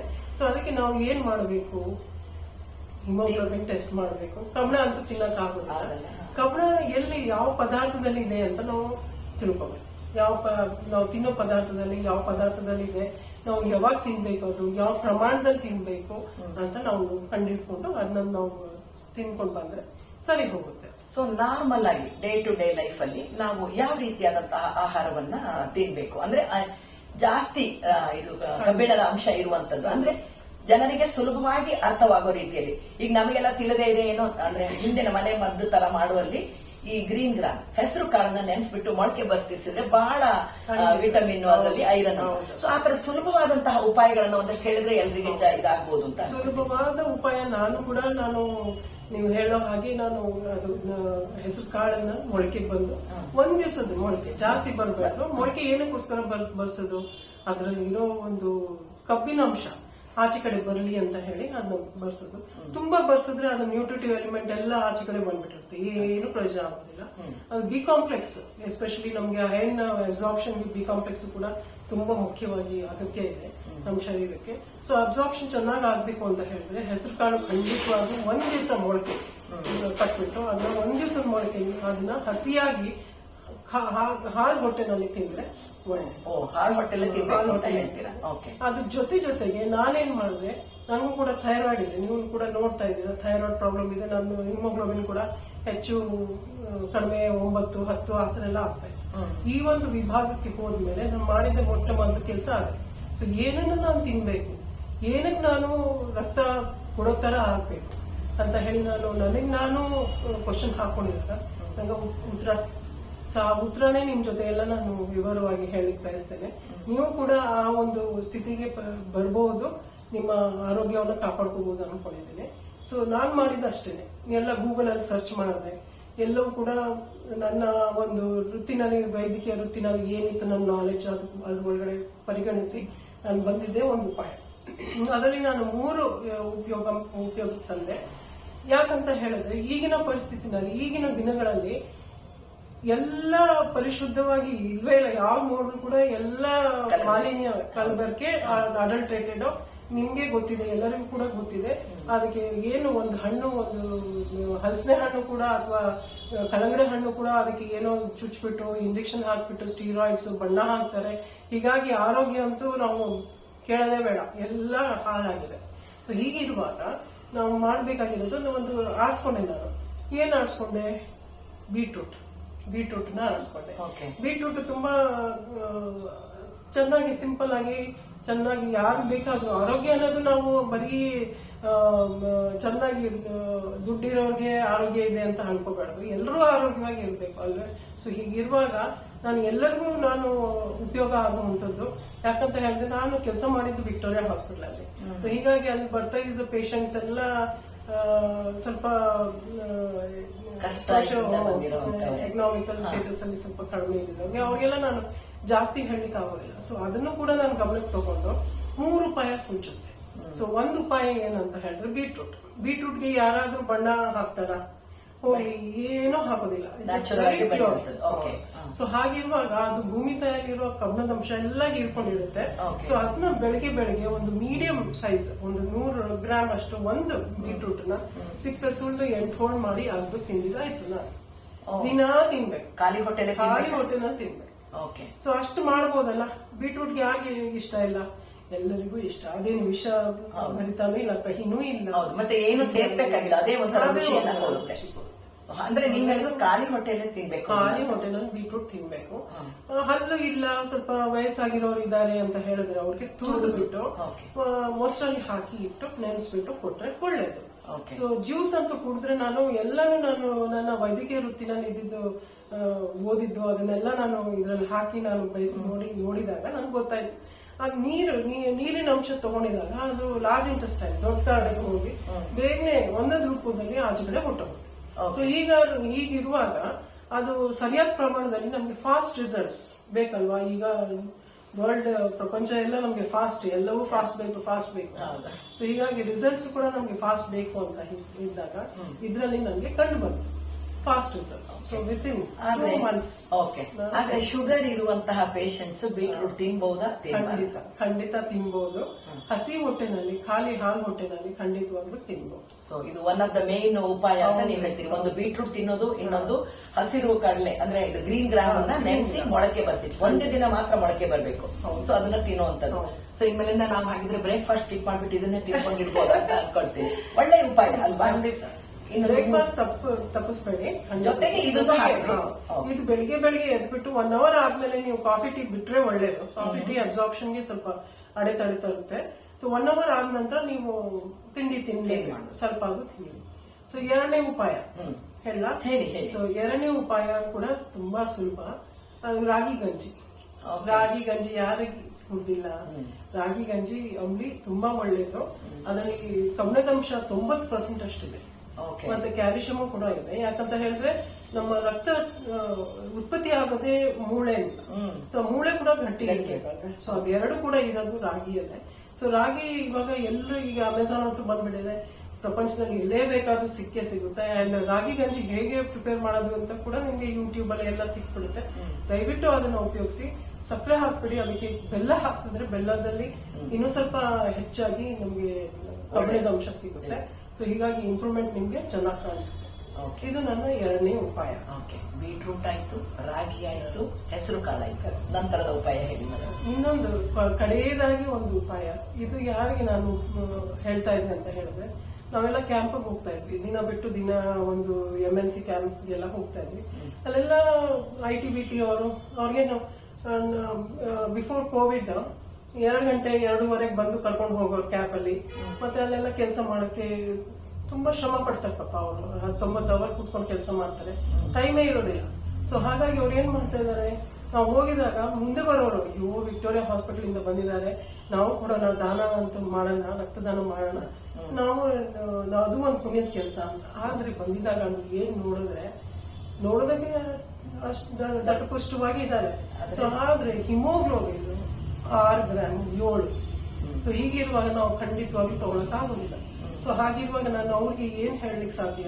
ರಾಗಿ ಗಂಜಿ ಮಾಡ್ಕೊಂಡು ಕುಡೀರಿ ಅಥವಾ ಬೀಟ್ರೂಟ್ ಸಿಪ್ಪೆ ಸುಲ್ಕೊಂಡು ತಿನ್ನಿ ಅಂತ ಹೇಳಲಿಕ್ಕೆ ಸಾಧ್ಯ ಇಲ್ಲ. ಸೊ ಹೀಗೆ ಇವ್ರಿಗೆ ಏನು, ನಾನು ದುಡ್ಡಿಗಂತೂ ಅವ್ರಿಗೆ ಏನು ಕಡಿಮೆ ಇಲ್ಲ. ಸೊ ಹೀಗೆ ಅವ್ರಿಗೆ ಉಪಯೋಗಕ್ಕೆ ಬರುವಂತದ್ದು ಒಂದು ಫಾರ್ಮುಲಾ ಕ್ರಿಯೇಟ್ ಮಾಡಿದೆ. ಅದೇನಂತ ಹೇಳಿದ್ರೆ 5-5-15-15 5 ಪ್ರಮಾಣದಲ್ಲಿ ಬಾದಾಮು, ಇನ್ನೊಂದು 5 ಅಂಜೀರು, ಮತ್ತೆ 15 ಒಣದ್ರಾಕ್ಷಿ, ಇನ್ನೊಂದು 15 ನಿಮ್ಗೆ ಉತ್ತುತ್ತೆ. ಹೀಗೆ ಇಷ್ಟು ಕೂಡ ಒಂದ್ ಮುಷ್ಟಿಯಷ್ಟು ಆಗುತ್ತೆ. ಅದನ್ನ ನೆನ್ಸಿಟ್ಬಿಟ್ಟು ಬೆಳಿಗ್ಗೆ ಎದ್ಬಿಟ್ಟು ಒಂದು ಡಬ್ಬಿನಲ್ಲಿ ಹಾಕಿಟ್ಕೊಂಡು ಕಾರಲ್ಲಿ ಕುತ್ಕೊಂಡು ತಿನ್ಕೊಂಡು ಬಂದ್ರೆ ನಮ್ಗೆ ನೆಕ್ಸ್ಟ್ ನಾವು 3 ತಿಂಗಳು ಬಿಟ್ಕೊಂಡು ಹೋದ್ರೆ ಖಂಡಿತವಾಗ್ಲೂ ಅವರು ಇಂಪ್ರೂವ್ಮೆಂಟ್ ಆಗಿದ್ರು, ರಕ್ತವನ್ನು ಕೊಟ್ರು. ಸೊ ಇದನ್ನ ನಾನು ಪರಿಶೀಲಿಸಿ ಹೇಳ್ತಾರೆ. ನಾನು ನನ್ನಷ್ಟಕ್ಕೆ ನಾನು ಸುಮ್ಮನೆ ಏನೋ ಒಂದು ಹೇಳೋದಲ್ಲ. ಆದ್ರೆ ಆ ನಂಬರ್ 10-15 ಜಾಸ್ತಿ ಆಗಲ್ಲ ದಿನಕ್ಕೆ? ಇಲ್ಲ ತಗೊಳ್ಬಹುದು. ಅಂದ್ರೆ ನಾನು ಹೇಳೋದು ಏನಂತ ಹೇಳಿದ್ರೆ, ಈಗ ನಾನು 3 ಫಾರ್ಮುಲಾನು ಕೂಡ ಹೇಳ್ದೆ. ನಾನೇನ್ ಮಾಡ್ತಾ ಇದ್ದೆ ಅಂತ ಹೇಳಿದ್ರೆ, ಈಗ ಬಾಯಿ ಚಟಕ್ಕೆ ಬಂದ್ಬಿಟ್ಟಿದೆ. ನಮ್ಮ ಈ ಪ್ರಪಂಚಕ್ಕೆ ಬಂದ ಮೇಲೆ ಬಾಯಿ ಚಟ ಜಾಸ್ತಿ ಆಗ್ಬಿಟ್ಟಿದೆ. ಮುಂಚಿನ ಕಾಲದಲ್ಲಂತೂ ಅವರು ಎಲ್ಲ ಸ್ಟೋನ್ ಏಜ್ ಎಲ್ಲ ಹಾಗೆ ತಿಂತಾ ಇದ್ರು. ಅವ್ರು 200 ವರ್ಷ ಬದುಕ್ತಾ ಇದ್ರು, ಹಾಗೆಲ್ಲ ಇತ್ತು. ಈಗೆಲ್ಲ ಸಾಧ್ಯನಾ? ಇಲ್ಲ. ಸೊ ಹಾಗಾಗಿ ಅವ್ರೇನ್ ಬೇಟೆ ಆದ್ದು ಕೂಡ ಹಾಗೆ ತಿಂತಾ ಇದ್ರು. ಈಗೆಲ್ಲ ನಾವು ಮಸಾಲೆ ಅದು ಇದೆಲ್ಲ ಬೇಯಿಸಿದಾಗ ಏನಾಗುತ್ತೆ, ಹಾವಿಯಾಗಿ ಹೋಗುತ್ತೆ. ಸೊ ಆ ಕಾರಣದಿಂದ ನಾನು ಹಸಿ ಹಾಲು ಹೊಟ್ಟೆನಲ್ಲಿ ತಿಂದ್ರೆ ನಮ್ಗೆ ಫಾಸ್ಟ್ ರಿಸಲ್ಟ್ಸ್ ಬರುತ್ತೆ ಅಂತ ನಾನು ಹೇಳಿದೆ. ಅದಕ್ಕೂ ನಾನು ಅದೇ ಬಾಯಿ ರುಚಿಗೋಸ್ಕರ ಏನ್ ಮಾಡ್ತಾ ಇದ್ದೆ, ಒಂದು 6 ದಿವಸ ಸೋಮವಾರದಿಂದ ಶನಿವಾರದವರೆಗೂ ಬೀಟ್ರೂಟ್, ಮಧ್ಯದಲ್ಲಿ ಈ ಡ್ರೈ ಫ್ರೂಟ್ಸ್, ಮತ್ತೆ ಇನ್ನೊಂದು ನೆಕ್ಸ್ಟ್ 6 ದಿವಸ ರಾಗಿ. ಸೊ ಹೀಗೆ ಮಾಡ್ಕೊಂಡು ಬಂದಿದ್ದಾಗ ನಮ್ಗೆ ಚೆನ್ನಾಗಿ ವಿಟಮಿನ್ಸ್ ಎಲ್ಲ ಬಂದು ಬೇಗನೆ ಐರನ್ ಬೇಗ ಇಂಪ್ರೂವ್ ಆಗುತ್ತೆ ಅಂತ ಹೇಳ್ತೀರಾ. ಓಕೆ, ಹಾಗಾದ್ರೆ ಇವತ್ತಿನಿಂದ ಎಲ್ಲ ಮಹಿಳೆಯರು ಕೂಡ ತಮ್ಮ ಜೀವನದಲ್ಲಿ ಅಳವಡಿಸ್ಕೋಬೇಕು. ಮೇಡಮ್ ಹೇಳಿದಂತಹ 3 ಉಪಾಯಗಳು: ರಾಗಿ ಗಂಜಿ ಮಾಡ್ಕೊಳ್ಳಿ, ಅದಕ್ಕೆ ಸಕ್ಕರೆ ಬದಲು ಬೆಲ್ಲವನ್ನ ಉಪಯೋಗಿಸಿ ಅಂತ ಹೇಳಿದ್ರು. ಹಾಗೇನೆ ಹೆಸರು ಕಾಳು ನೆನೆಸಿ ಮೊಳಕೆ ಬರಿಸಿ ಅದನ್ನ ತಿನ್ನಿ. ಬೀಟ್ರೂಟ್ ಈಸಿಯಾಗಿ ಸಿಗುವಂತಹ ಒಂದು ತರಕಾರಿ, ಅದನ್ನ ತಂದು ಅದನ್ನು ಕೂಡ ತಿನ್ನಿ ಅಂತ ಹೇಳಿದ್ರು. ಜೊತೆಗೆ ಡ್ರೈ ಫ್ರೂಟ್ಸ್, ಬಾದಾಮಿ, ಅಂಜೂರ, ಹಾಗೇನೆ ಒಣ ದ್ರಾಕ್ಷಿ, ಹಾಗೆ ಒಣ ಖರ್ಜೂರ, ಇದನ್ನ 5, 10, 15 ಈ ರೇಷೋನಲ್ಲಿ ಸೇರಿಸಿಕೊಂಡು ನೀವು ತಿಂದ್ರೆ ಖಂಡಿತವಾಗ್ಲೂ ನಿಮ್ಮಲ್ಲಿ ಇರ್ತಕ್ಕಂತಹ ಕಬ್ಬಿಣದ ಕೊರತೆಯ ಅಂಶ ಮೇಲ್ ಬರುತ್ತೆ. ಸೊ ಇದೆಲ್ಲ ಆಗಿ ನಾವು ಆರೋಗ್ಯವಂತರಾಗಬಹುದು. ಸೊ ನನ್ನ ನೆಕ್ಸ್ಟ್ ಪ್ರಶ್ನೆ, ಇದನ್ನೆಲ್ಲ ತಗೊಂಡು ನಾವು ಆರೋಗ್ಯವಂತರಾಗಿದ್ದೀವಿ ಅಂತ ನಾನು ಅನ್ಕೊಳ್ತೀನಿ. ಆದ್ರೆ ನಾನು ಆರೋಗ್ಯವಾಗಿದ್ದೇನೆ ಅಂತ ತಿಳ್ಕೊಳ್ಳುವಂತ ರೀತಿ ಹೇಗೆ ಮೇಡಮ್? ನೀವು ಕೆಲಸ ಮಾಡ್ತಾ ಇರ್ತೀರಲ್ಲ, ನೀವು ಕೆಲಸ ಅಸುಸ್ತ ಅನ್ನೋದನ್ನ ಹೊಟ್ಟೆ ಹೋಗುತ್ತೆ. ಕೆಲಸ ಮಾಡುವಾಗ ನಮಗೆ ಟೈರ್ಡ್ನೆಸ್ ಕಡಿಮೆ ಆಗುತ್ತೆ. ನಿಮ್ಗೆ ಗೊತ್ತಾಗುತ್ತೆ, ಇನ್ನಷ್ಟು ಕೆಲಸ ಚೆನ್ನಾಗಿ ಮಾಡ್ತಾ ಇದೀನಲ್ಲ, ಬೇಗನೆ ಆಗ್ತಾ ಇದೀಲ್ಲ ಅಂತ ನಿಮ್ಗೆ ಅನ್ಸುತ್ತೆ. ಸಾಕಷ್ಟು ಮತ್ತೆ ಪರೀಕ್ಷೆ ಕೂಡ ನೀವು ಮಾಡ್ಕೋಬಹುದು. ನಿಮ್ಗೆ ಇನ್ನಷ್ಟು ಕನ್ಫರ್ಮೇಶನ್ ಬೇಕು ಅಂತ ಹೇಳಿದ್ರೆ ಹಿಮೋಗ್ಲೋಬಿನ್ ಟೆಸ್ಟ್ 3 ತಿಂಗಳಿಗೊಮ್ಮೆ ಮಾಡ್ಕೊಳ್ಳಿ, ನಿಮ್ಗೆ ಗೊತ್ತಾಗುತ್ತೆ. ನಾನು ಇನ್ನೊಂದು ಕೇಳ್ತೀನಿ, ಅಂದ್ರೆ ಈಗ ನಾವು ಡಾಕ್ಟರ್ ಹತ್ರ ಹೋದಾಗ ಅವರು ಮಲ್ಟಿ ವಿಟಮಿನ್, ನಿಮಗೆ ಎಲ್ಲ ತರದ ವಿಟಮಿನ್ಸ್ ಸಿಗೋದಿಲ್ಲ, ಹಾಗಾಗಿ ಮಲ್ಟಿ ವಿಟಮಿನ್ ಬಿಕೋಸಿಲ್ಸ್ ತಗೊಳ್ಳಿ ಅಥವಾ ಏನೋ ವೈಟಮಿನ್ ಇದನ್ನ ತಗೊಳ್ಳಿ ಅಂತ ಹೇಳ್ತಾರೆ. ಆ ಸಪ್ಲಿಮೆಂಟ್ ಕೂಡ ಇದಕ್ಕೆ ಈಕ್ವಲೆಂಟ್ ತಗೊಳ್ಬಹುದಾ? ಇದನ್ನ ತಗೊಂಡ್ಮೇಲೂ ಅದ್ರ ಜೊತೆ ಅದು ಅಗತ್ಯನೇ ಬರೋದಿಲ್ಲ. ಅದೇ ನಾನು ಹೇಳ್ಕೊಡ್ತಾ ಇದ್ದ ಪಾಠ ನಮ್ಮ ಮಕ್ಕಳಿಗೆ, ಡಾಕ್ಟರ್ ಮಕ್ಕಳು ಓದೋದಕ್ಕೆ ಬರ್ತಾ ಇದ್ರಲ್ಲ ಅವ್ರಿಗೆ, ಅದು ತಗೊಂಡ್ರೆ ಖಂಡಿತವಾಗಿ ತುಂಬಾ ಕಡಿಮೆ ಇದ್ರೆ ಅದು ತಗೋಬೇಕಾಗುತ್ತೆ, ಡಾಕ್ಟರ್ ಹೇಳ್ತಾರೆ. ಆದ್ರೆ ಇದನ್ನ ನಾವು ಅದ್ ಸದಾಕಾಲ ನಾವು ತಗೊಳ್ಲಿಕ್ಕೆ ಆಗೋದಿಲ್ಲ. ನಾನು ಒಂದು 2 ಗ್ರೂಪ್ ಮಾಡಿದ್ದೆ. 15 ಸ್ಟೂಡೆಂಟ್ಸ್ಗೆ, ಒಂದು 15 ಜನ ಮಕ್ಕಳಿಗೆ, ಸ್ಟೂಡೆಂಟ್ ಮಕ್ಕಳಿಗೆ ನೀವು ಏನ್ ತಿಂತೀರಾ, ನೀವು ಇದನ್ನ ನ್ಯಾಚುರಲ್ ಆಗಿ ನೀವು ಅಳವಡಿಸ್ಕೊಳ್ತೀರಾ ಅಂತ ಕೇಳ್ತಾರೆ. ಇನ್ನು 15 ಹುಡುಗರಿಗೆ ನೀವು ಏನ್ ಬಿಕಾಸ್ ಈ ತರ ಹ್ಯೂಮನೋಟಿಕ್ಸ್ ಅಂತ ಹೇಳ್ತೀವಿ ಅದು ತಗೊಂಡು, ಸರಿ 15 ತಗೊಂಡ ನಂತರ ಇವ್ರು 15 ಹ್ಯೂಮನೋಟಿಕ್ಸ್ ತಗೊಳ್ಳೋರು ಆ ಇದಕ್ಕೆ ಲೆವೆಲ್ಗೆ ಬಂದೇ ಇಲ್ಲ. ಯಾಕಂತ ಹೇಳಿದ್ರೆ ಬಿಟ್ಬಿಟ್ರು ಮಧ್ಯದಲ್ಲಿ. ಯಾಕಂತ ಹೇಳಿದ್ರೆ ಇಲ್ಲಿ ನಕಲ್ಸ್ ಅಲ್ಲೆಲ್ಲ ಡಿಸ್ಕಲರೇಷನ್, ಬ್ಲಾಕ್ ಡಿಸ್ಕಲರೇಷನ್, ಮತ್ತೆ ಲೆಟ್ರಿನ್ ಹೋಗುವಾಗೆಲ್ಲ ಒಂಥರ ಬ್ಲಾಕ್ ಉರಿ ಆತರ ಎಲ್ಲ, ಆಯಲ್ ಸ್ವಲ್ಪ ಹೀಟ್ ಅಲ್ವಾ, ಸೊ ಹಾಗಾಗಿ ಆತರ ಎಲ್ಲ ಡಿಸ್ಕಂಫರ್ಟ್ ಬಂತು. ಸೊ ಈ ತರ ನ್ಯಾಚುರಲ್ ಬಂದಿದವರು, ಒಂದು ಹುಡುಗಿ ಅಂತೂ 19 ದಿನದಲ್ಲಿ ಹಿಮೋಗ್ಲೋಬಿನ್ ಹೆಚ್ಚಿಸ್ಕೊಂಡು ರಕ್ತ ಕೊಡೋಳ್ ತರ. ಸೊ ಅದನ್ನ ಬ್ರೇಕೆ ಮಾಡಿಲ್ಲ ಯಾರು. ಸೊ ನ್ಯಾಚುರಲ್ ಆಗಿ ನೀವು ತಗೊಂಡ್ರೆ ಖಂಡಿತವಾಗ್ಲೂ ನೀವು ಮೇಂಟೆನೆನ್ಸ್ಗೆ ನಿಮ್ಗೆ ಒಳ್ಳೇದು, ಲಾಂಗ್ ಟೈಮ್ ಮೇಂಟೆನೆನ್ಸ್ ಒಳ್ಳೇದು. ಅರ್ಜೆಂಟ್ ಆಗಿ ನಿಮ್ಗೆ ತೀರಾನೇ ಕಡಿಮೆ ಆಗ್ಬಿಟ್ಟಿದೆ, 6ಗಿಂತ ಕಡಿಮೆನೇ ಆಗ್ಬಿಟ್ಟಿದೆ ಹಿಮೋಗ್ಲೋಬಿನ್ ಅಂತ ಹೇಳಿದ್ರೆ, ಏನೋ ಒಂದು ಆಪರೇಷನ್ ಬಂತು ಅಂತ ಹೇಳಿದ್ರೆ, ಆಗ ಡಾಕ್ಟರ್ ಕೂಡ ಹೇಳ್ತಾರೆ ಇಮ್ಯುನಿಟಿಕ್ಸ್ ಮತ್ತೆ ರಕ್ತನೇ ಕೊಡೋ ಒಂದು ಪರಿಸ್ಥಿತಿ ಬರುತ್ತೆ, ಆಗ ರಕ್ತನೇ ತಗೊಳ್ಬೇಕು. ನಾನು ಹೇಳದೆ ಅಂತ ಹೇಳಿದ್ರೆ, ರಕ್ತವನ್ನು ತಗೊಳ್ಳೋ ತರ ಇಟ್ಕೋಬೇಡಿ, ನಿಮ್ ಶರೀರ ರಕ್ತವನ್ನು ಕೊಡೋ ತರ ಇಟ್ಕೊಡಿ ಯಾವಾಗ್ಲೂ. ಆತರ ಕೊಟ್ರೆ ನಿಮ್ಮ ಶರೀರಕ್ಕೂ ಒಳ್ಳೇದು. ಕೊಟ್ರೆ ರಕ್ತ ಕೊಟ್ರೆ ಇಬ್ರಿಗಲ್ಲ 3 ಜನಕ್ಕಲ್ಲ, ಈಗಿನ ಟೆಕ್ನಾಲಜಿಕಲ್ ವಯಸ್ಸು 8 ಜೀವಗಳನ್ನ ಉಳಿಸುತ್ತರ ನಾವು ಕೊಡುವಂತ ನಮ್ಮ ಒಬ್ಬರ ರಕ್ತ ಅವರ ರಕ್ತ ಜನನ ಉಳಿಸಬಹುದು ಅಂತ. ಆದ್ರೆ ನಾನು ಕೇಳ್ಪಟ್ಟಿದ್ದೀನಿ, ಈಗ ಹೆಂಗಸರಲ್ಲಿ ಈ ತರ BP ಇರುತ್ತೆ, ಶುಗರ್ ಇರುತ್ತೆ, ಅಂತವ್ರು ಬ್ಲಡ್ ಡೊನೇಷನ್ ಮಾಡಕ್ ಆಗಲ್ಲ ಅಂತ ಹೇಳ್ತಾರೆ. ಹೌದಾ ಅಲ್ವಾ? ತುಂಬಾ ಜಾಸ್ತಿ ಅಂದ್ರೆ ಇನ್ಸುಲಿನ್ ಡಿಪೆಂಡೆಡ್, ಮತ್ತೆ ತುಂಬಾ ವರ್ಷದಿಂದ BP ಇದು ಟ್ಯಾಬ್ಲೆಟ್ಸ್ ಎಲ್ಲ ತಗೊಳ್ತಾ ಇದ್ದಾರೆ ಅಂತ ಹೇಳಿದ್ರೆ ಡಿಪೆಂಡೆಂಟ್ ಆಗಿದ್ರೆ ಖಂಡಿತವಾಗ್ಲೂ ಕೊಡಕ್ಕಾಗುದಿಲ್ಲ. ಅವ್ರ ದೇಹಕ್ಕೆ ಒಂದು ಧಕ್ಕೆ ತಂದು ಬೇರೆಯವ್ರಿಗೆ ಜೀವನ ಉಳಿಸೋ ಒಂದು ಕಾರ್ಯಕ್ರಮ ಅಲ್ಲ ಇದು. ಸೊ ಕೊಡೋದನ್ನ ಮಾಡೋದಿಲ್ಲ. ಬೇರೆಯವರು ಒಂದು ಆಗ್ತಾನೆ ಬಂದಿದೆ ಅಂತ ಹೇಳಿದ್ರೆ ಖಂಡಿತವಾಗ್ಲೂ ನೀವು ಒಂದು 3 days ಅದನ್ನ ಸ್ಟಾಪ್ ಮಾಡಿ, ಕಂಟ್ರೋಲ್ ಬಂದಿದೆ, BP ಇಲ್ಲ ಮತ್ತೆ ಶುಗರು ಅವತ್ತಿನ ದಿವಸ ಏನು ಇಲ್ಲ ಅಂತ ಹೇಳಿದ್ರೆ ಖಂಡಿತವಾಗ್ಲೂ ನೀವು ಪ್ರೊಸೀಡ್ ಮಾಡಬಹುದು. ಅದರಿಂದ ನಿಮ್ ಶರೀರಕ್ಕೆ ಒಳ್ಳೇದು. ಹೇಳ್ತಾರಲ್ವಾ, ಅಂದ್ರೆ ಮತ್ತೆ ಬ್ಲಡ್ ಸೆಲ್ಸ್ ಚೆನ್ನಾಗಿ ಇನ್ನೂ ರಿಜುವಿನೇಟ್ ಮಾಡುತ್ತೆ ಅಂತ ಹೇಳ್ತಾರಲ್ವಾ? ಓಕೆ, ಈಗ ಅಂದ್ರೆ ನಾರ್ಮಲ್ ಆಗಿ ನಮ್ಮ ಹಿಮೋಗ್ಲೋಬಿನ್ ಎಷ್ಟು ಇದ್ರೆ ಅದರ ಒಂದು ಬ್ಯಾರಿಯರ್ ಇದ್ರೆ ಅದ್ರ ನಂತರದಲ್ಲಿ ನಾವು ಬ್ಲಡ್ ಡೊನೇಷನ್ ಮಾಡಬಹುದು. ಈಗ ಕಡಿಮೆ ಇದ್ರೆ ನಾವು ಕೊಡ್ಲಿಕ್ಕೆ ಆಗುದಿಲ್ಲ ಅಲ್ಲ. ಸೊ 11ಕ್ಕಿಂತ ಮೇಲೆ ಇರಬೇಕು, ಆತರ ಏನಾದ್ರು ಇದೆಯಾ? ಹೌದು, ಖಂಡಿತವಾಗಿ ರಕ್ತ ಕೊಡಬೇಕು ಅಂತ ಹೇಳಿದ್ರೆ ವಯಸ್ಸಿನ ನಿಗದಿ ಕೂಡ ಇದೆ. ವಯಸ್ಸು 18 ಮೇಲೆ ಕೊಡೋದು, ಯಾಕಂದ್ರೆ ಅವಾಗವರೆಗೂ ಮೂಳೆ ಬೆಳವಣಿಗೆ ಆಗಿರೋದಿಲ್ಲ. ಸೊ ಹಾಗಾಗಿ 18 ಮೇಲೆ 65ವರೆಗೂ ರೆಗ್ಯುಲರ್ ಆಗಿ ಕೊಡ್ತಾ ಇದ್ರೆ 65ವರೆಗೂ ಕೊಡ್ಬೋದು. ಮತ್ತೆ ಹೆಂಗಸರು ಇದ್ರಲ್ಲಿ ಭೇದ ಭಾವವೇ ಇಲ್ಲ, ಹೆಂಗಸರು ಗಂಡಸರು. ಯಾಕಂತ ಹೇಳಿದ್ರೆ ಈಗ ಬ್ಲಡ್ ಗ್ರೂಪ್ ಯಾವುದೇ ಆಗಿರ್ಲಿ ಅದಕ್ಕೆ ಅದಕ್ಕೂ ಕೂಡ ಒಂದು ಜೀವನಾಂಶ ಅಂತ ಇರುತ್ತಲ್ಲ, ಬರೀ 120 ದಿವಸ ಮಾತ್ರ ಆಯುಷ್. ಸೊ ಹಾಗಿರುವಾಗ ಆ 120 ದಿವಸ ಇರೋ ಆಯುಷ್ ಬಲ್ತೋಗಿರೋ ರಕ್ತ ಕಣಗಳೇ ನಮ್ಗೆ ಪ್ರಾಬ್ಲಮ್ ಮಾಡ್ತಾ ಇದೆ. ಅದೊಂದು ನನ್ಗೆ ಓದ್ಬಿಟ್ಟೆ ಕೂಡ ನಾನು ಕೂಡ ಬ್ಲಡ್ ಡೋನರ್ ಆಗಿದ್ದು. ಬಲಿತ ಕಣಗಳು ಅಂದ್ರೆ ಅದಕ್ಕೂ ಕೂಡ ಬಲ್ತೋಗಿರುತ್ತೆ 120 ದಿವಸ ಆದ ನಂತರ ಅದು ಕೂಡ ಬಲ್ತೋಗ್ಬಿಟ್ಟು ಶರೀರದಲ್ಲೇನೆ ಅದು ಹೊಟ್ಟೋಗುತ್ತೆ, ಸಾಯುತ್ತೆ. Spleen is a graveyard ಅಂತ ನಾವು ಹೇಳ್ತೇವೆ. ಆ ಸ್ಪ್ಲೀನ್ ಅಲ್ಲಿ ಅಲ್ಲಿ ಹೋಗಿ ಅದು ಬರ್ತೋಗುತ್ತೆ. ಸೊ ಹೀಗಿರುವಾಗ ಇವಾಗ ರಕ್ತ ಅನ್ನೋದು ಒಂದು ಇಟ್ಸ್ ಅ ಲಿಕ್ವಿಡ್ ಟಿಶ್ಯೂ ಅಂತ ಹೇಳ್ತೇವೆ ನಾವು. ಸೊ ಅದು ಚಲಾವಣೆಯಲ್ಲಿ ಇರುತ್ತೆ ಸದಾಕಾಲ. ನಾವು ಮಲಗಿರ್ಲಿ ಯಾವುದೇ ಟೈಮ್ ಅಲ್ಲಿ ಕೂಡ ಚಲಾವಣೆಯಲ್ಲಿ ಇರುತ್ತೆ ಶರೀರ ಪೂರ್ತಿ. ಆ ಪೂರ್ತಿ ಶರೀರದಲ್ಲಿ ಚಲಾವಣೆಯಲ್ಲಿ ಇದ್ದಾಗ ಈ ಹೃದಯ ಮತ್ತೆ ಮೆದುಳು ಅಲ್ಲಿ ಇರೋ ಒಂದು ರಕ್ತನಾಳಗಳು ನಮ್ಮ ಕೂದಲು ಗಾತ್ರದಲ್ಲಿ ಇರುತ್ತೆ. ಒಂದು ಕೂದಲು ಗಾತ್ರಗಳಲ್ಲಿ 1000 ಮಿಲಿಯನ್ಸ್ ಆಫ್ ಬ್ಲಡ್ ವೆಸಲ್ಸ್. ಅದಕ್ಕೆ ಹೆಸರೇ ಇಟ್ಟಿಲ್ಲ, ಜನರಲ್ ಆಗಿ ವ್ಯಾಸವೆಸರಮ್ಸ್ ಅಂತ ಇಟ್ಟಿದ್ದೀವಿ. ಅದು ಈ ಮಿಲಿಯನ್ಸ್ ಅಲ್ಲಿ ಇರುತ್ತೆ. ಸೊ ಹಾಗಿರುವಾಗ ಅದರಲ್ಲಿ ನುಸುಳ್ಕೊಂಡು ಹೋಗೋಕೆ ಸಾಧ್ಯ ಇಲ್ಲ. ಈಗ ನಮ್ಗೇನೆ ವಯಸ್ಸಾದ ನಂತರ ಏನ್ ಮಾಡ್ತೀವಿ, ನಾವು ಒಂದು ಗುಹೆ ಕೊಟ್ರೆ ನುಸುಳ್ಕೊಂಡು ಹೋಗೋದಕ್ಕೆ ಆಗಲ್ಲ. ಒಂದು 5 ವರ್ಷದ 7 ವರ್ಷದ ಮಗು ಕೊಟ್ರೆ ಸರಾಗವಾಗಿ ಅಂಬೆಗಾಲಾದ್ರೂ ಹಾಕೊಂಡು ಕೊಟ್ಟೋಗುತ್ತೆ. ಸೊ ಹಾಗೆ ಈ ರಕ್ತ ಕಣಗಳಿಗೂ ಕೂಡ ಆ ರಕ್ತ ನಾಳಗಳಲ್ಲಿ ತೂರ್ಕೊಂಡು ಹೋಗೋ ಇದು ಶಕ್ತಿ ಇರೋದಿಲ್ಲ. ಯಾವಾಗ ತೂರ್ಕೊಂಡು ಹೋಗೋಕ್ ಸಾಧ್ಯ ಇಲ್ಲವೋ ಅದು ತಡೆಗಟ್ಬಿಡುತ್ತೆ. ಯಾವಾಗ ತಡೆಗಟ್ಕೊಂಡು ಅದೇ ನಿಂತ್ಕೊಂಡ್ಬಿಡುತ್ತೆ, ರಕ್ತ ಇದು ಚಲಾವಣೆ ಆಗೋದಿಲ್ಲ. ಯಾವಾಗ ರಕ್ತ ಚಲಾವಣೆ ಆಗೋದಿಲ್ಲ, ಹೃದಯ ಅಪಘಾತ. ಈಗ ಪ್ರಪಂಚದಲ್ಲೆಲ್ಲ ಅತಿಯಾಗಿ ಬರೋದು ಅಂತ ಹೇಳಿದ್ರೆ ಹೃದಯ ಅಪಘಾತದಿಂದ ಜನರು ಬಳಲ್ತಾ ಇದ್ದಾರೆ. ಸೊ ಇದರಲ್ಲಿ ಹೆಂಗಸರು ಗಂಡಸರು ಅಂತ ಏನು ಭೇದ ಭಾವನೆ ಇಲ್ಲ. ಮತ್ತೆ ಇದು ಈ ಹೃದಯ ಅಪಘಾತ ಮತ್ತೆ ಮೆದುಳಿಗೆ ಬಂದಿದಾಗ ಲಕ್ವಾ ಅಂತ ನಾವು ಏನ್ ಹೇಳ್ತೀವಿ, ಸ್ಟ್ರೋಕ್ ಅಂತ ಹೇಳ್ತೇವೆ. ಸೊ ಅದನ್ನು ಕೂಡ ಜಾಸ್ತಿ ಆಗಿದೆ ಪ್ರಪಂಚದಲ್ಲಿ.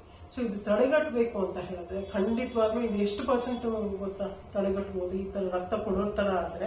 ಸೊ ರಕ್ತ ಕೊಡೋದ್ರಿಂದ ಈ ಎಲ್ಲಾ ಪ್ರಾಬ್ಲಮ್ಸ್ ನಾವು ಸಾಲ್ವ್ ಮಾಡಬಹುದು.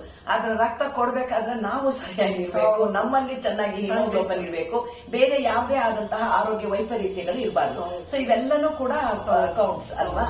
ಇದೊಂದು ಇಟ್ಕೊಂಡಿದ್ರೆ ನೀವು ಅನಿಮಿಯಾ ಒಂದು ಚೆಕ್ಅಪ್ ಮಾಡ್ಕೊಂಡು ಚೆನ್ನಾಗಿ ಇಟ್ಕೊಂಡ್ರೆ ಒಂದು 18 ಕಾಯಿಲೆಯಿಂದ ಪಾರಾಗಿದೆ ನಮ್ಮ ಶರೀರ ಅಂತ ಅರ್ಥ. ಸೊ ಬೇಕಾ ಬೇಡವಾ ಯೋಚನೆ ಮಾಡೋಣ. ಈಗ ಬ್ಲಡ್ ಡೊನೇಷನ್ ಮಾಡ್ಲಿಕ್ಕೆ ಆಗದಿದ್ದವರಿಗೆ ಏನು ಹೇಳ್ತೀರಿ ನೀವು? ನಮ್ಗೆ ಅಂದ್ರೆ ನಮ್ಗೆ ಏನೋ ಪ್ರಾಬ್ಲಮ್ ಇದೆ, ನಮ್ಮಲ್ಲಿ ಆರೋಗ್ಯ ಸಮಸ್ಯೆಗಳಿದೆ, ಸೊ ನಾನು ಬ್ಲಡ್ ಡೊನೇಷನ್ ಮಾಡಕ್ಕಾಗಲ್ಲ. ಆದ್ರೆ ನೀವ್ ಹೇಳಿದ್ರೆ ರಕ್ತ ಕಣಗಳು ಬರೀ 120 ದಿವಸ ಆಮೇಲೆ ಬಂತೋಗುತ್ತೆ ಅಂತ. ಅದಕ್ಕೆ ಏನು, ಅದಕ್ಕೆ ರೆಮಿಡಿ ಏನು ಇಲ್ಲ. ಅದೇ ನಾನು ಹೇಳಿದ್ನಲ್ಲ ಈ 3 ರೆಮಿಡಿ. ಒಂದು ಬೀಟ್ರೂಟ್ ತಿನ್ಬೇಕು, ಮೊಟ್ಟ ಮೊದಲು ವಯಸ್ಸು ನೋಡ್ಕೊಳ್ತಾರೆ, ಆಮೇಲೆ BP ಶುಗರ್ ಬರ್ದೇ ಇರೋ ತರ ಕಾಪಾಡ್ಕೊಳ್ಳಿ. ಹೋಗಿ ಸಂಜೆ ಹೊತ್ತು ಇಷ್ಟೊತ್ತಿಗೆ ಸಂಜೆ ಹೊತ್ತು ಹೋಗ್ಬಿಟ್ಟು ನೀವು ಒಂದು ಮರ ಗಿಡಗಳ ಹತ್ರ ಒಂದು ಪಾರ್ಕ್ ಅಲ್ಲಿ ಕೂತ್ಕೊಂಡು ಸ್ವಲ್ಪ ಧ್ಯಾನ ಮಾಡೋದು, ಮತ್ತೆ